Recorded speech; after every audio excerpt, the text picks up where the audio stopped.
tindakan biadab harus kita kejar, harus kita usut. Aktivis kontras Pak, bernama Andri Yunus, Ya, disiram air keras, ya, mengalami luka serius. ya, Luka bakar hampir 20%. ya, Kornea matanya sebelah kanan juga rusak. ya. Kapolri sudah mengatakan mendapatkan instruksi langsung dari Pak Presiden untuk mengusut kasus ini. Dan saya juga ingin mengutip Menteri Koordinator Hukum, Menteri Bapak Pak Yusril, Komnas HAM, Komisi 3 DPR, semuanya menilai ini bukan sekedar tindak kriminal Pak Presiden, tetapi ini serangan terhadap demokrasi, serangan terhadap pembela HAM. Saya ingin tahu posisi Bapak, apakah setuju dengan penilaian itu Pak? Ya pastilah. Ini terorisme, iya kan? Tindakan biadab harus kita kejar, harus kita usut. Harus kita usut. Sampai ke bukan hanya pelaku lapangan, tapi apakah Siapa Bapak yang nyuruh? akan memastikan Siapa yang nyuruh? Siapa yang bayar? termasuk apabila ternyata yang melakukan itu aparat negara Pak, Ya jelas dong. yang berseragam, tidak akan dilindungi, tidak akan ada impunitas. Tidak akan. Bapak menjamin itu Pak? Saya menjamin. Tapi sebaliknya, kalau ini provokator yang bukan dari pemerintah, bukan dari aparat, jelas kita harus usut kok. Ya. Pola yang terjadi selama ini, kasus-kasus teror itu berulang dan tidak pernah terungkap sampai yang memberikan perintah, sebatas di pelaku lapangan. Spesifik Pak, saya mau menyebutkan, ini yang terjadi selama setahun terakhir Pak. Ada yang tadi Bapak sebutkan, wartawan Tempo, Francisca Christy Rosana, ada Tio Ardianto, ada Ramon Doni Adam, ada Firindian Aurelio, ada Sheryl Anavita, ada Iqbal Damanik, ada Zainal Arifin Mohtar. Latar belakang mereka Pak Presiden semuanya beragam, tetapi kesamaannya adalah semuanya kritis menyampaikan pandangan di muka publik. Apakah Bapak bisa memahami ada kekhawatiran yang muncul bahwa ruang aman untuk bersuara menjadi semakin menyempit Pak?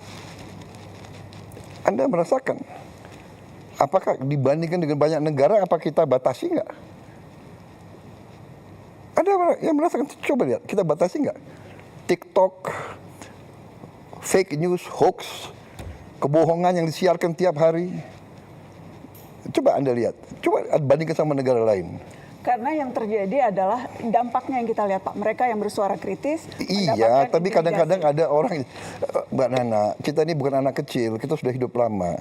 Kadang-kadang kan ada peristiwa yang justru dibuat seolah, Anda ngerti ya, itu namanya provokasi.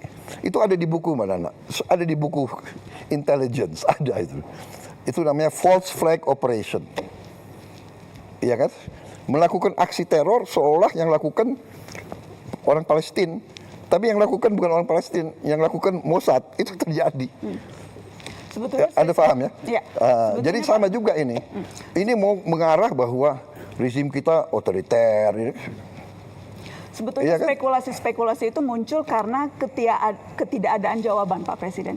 Jadi kerap kali kasus-kasus yang terjadi ini berhenti begitu saja, tidak terselesaikan, sehingga kemudian muncullah begitu persepsi publik bahwa wah, kalau ini tidak selesai berarti ini ada unsur negara yang bermain dan sebagainya. Karena, saya tidak ada jawaban, maka kemudian saya ingin menjamin, saya ingin membangun Indonesia yang beradab, ya. Itu cita-cita saya. Saya ingin membangun pemerintah yang bersih. Saya ingin punya polisi yang bersih, jaksa yang bersih, intelligence yang bersih. Anda tahu, saya mau tanya sekali lagi ya, saya ini korban juga. Tapi saya itu berpikir yang besar, concern rakyat, pangan, energi, benar nggak? Dengan perang, harga pangan bisa naik.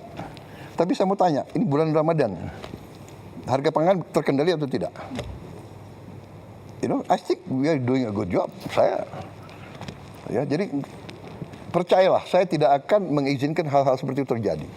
itu yang ingin kami dengar Pak. Iya. Percayalah, saya dipilih oleh rakyat untuk membela rakyat. Tapi kita waspada. Saya minta diusut benar. Ya. Diusut sampai aktornya. Iya, sampai aktornya. Saya rasa pernyataan Pak Presiden sudah boleh soal yang itu ya. Dan berarti Bapak tadi bicara secara tegas tidak boleh ada warga yang diintimidasi, yang diteror karena mengkritik pemerintah. Tidak boleh.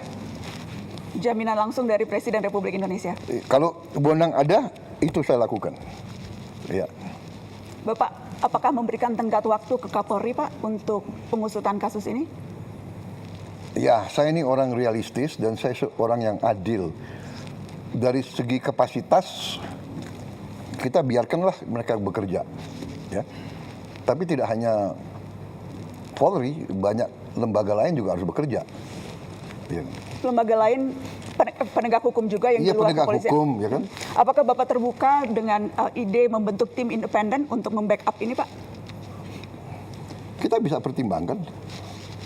Kita bisa pertimbangkan. Asal independen ya. Independen. Ya, jangan semua LSM yang sudah a priori benci sama pemerintah yang dapat uang dari luar negeri, ya kan? Ya kan? Saya rasa Kalau jawaban- Anda mau bicara apa adanya, saya juga bicara apa adanya, gitu. Iya kan? Tapi yang jelas malam ini kami sudah mendengarkan langsung statement bold, dari Presiden. Presiden sangat bold. Begini, Tegas soal saya hal itu ingin karena- menegakkan hukum. Saya ingin menegakkan hukum. Bagaimana kita tegakkan hukum kalau kita biarkan seperti ini? Kalau itu dari aparat. Dan saya ingin kasih tahu bahwa memang aparat kita ya banyak kekurangannya. Kita menemukan deep state, kita menemukan ada dirjen-dirjen yang berani ngelawan menteri. Akhirnya kita pecat kan, banyak sekali dirjen-dirjen. Ada dirjen-dirjen yang merasa untouchable. Ada lembaga-lembaga yang merasa nggak boleh diaudit. Ini pekerjaan tidak ringan. Tapi kan saya tidak mau sedikit-sedikit mengeluh atau sedikit-sedikit mencari simpati rakyat. Ya ini pekerjaan saya dilantik untuk itu, saya bersihkan. BUMN saya sedang bersihkan. BUMN selama ini salah satu kebobolan kita paling besar. Jadi dari Mbak Nani, memang ini masalah Indonesia gitu loh. Di mana-mana, iya kan?